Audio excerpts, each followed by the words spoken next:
Herkesi salamlayıram. Bugün sizlere çok lezzetli bir yemeği bölüşeceğim.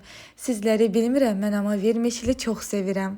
Hele ki vermişili bu formada hazırladıktan sonra lap çok sevdim. Bu vermişilin hazırlanması için eti doğrayıp suda qaynadıram. Ətim orada qaynadığı müddətdə mən tərəvəzləri doğramağa başlayıram. Soğanı çox da iri olmamaq şərti ilə doğrayıram. İstifadə etdiyim miqdarları aşağıda bölüşəcəm.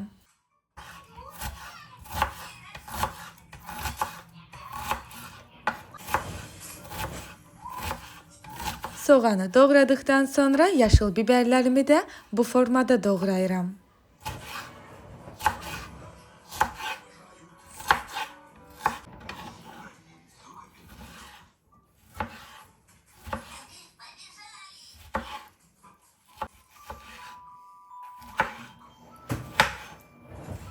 Pomidorumu da doğradıktan sonra tavaya biraz yağ alıp soğanı kızartıram.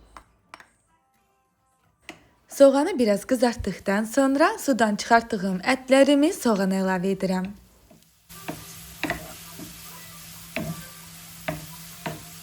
Ətli soğanı da bir yerdə biraz bişirdikdən sonra tərəvəzlərimi əlavə edirəm.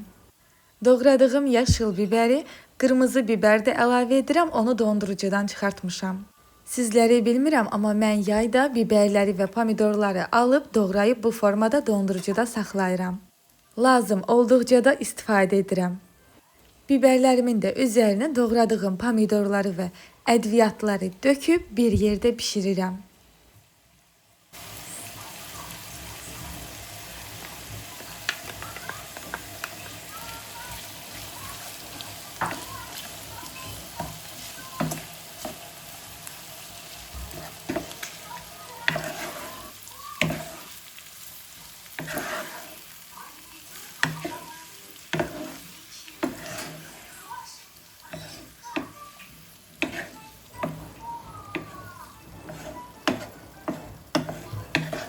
Tərəvəzlərin bir yerdə pişənə qədər mən tez vermişili qovururam.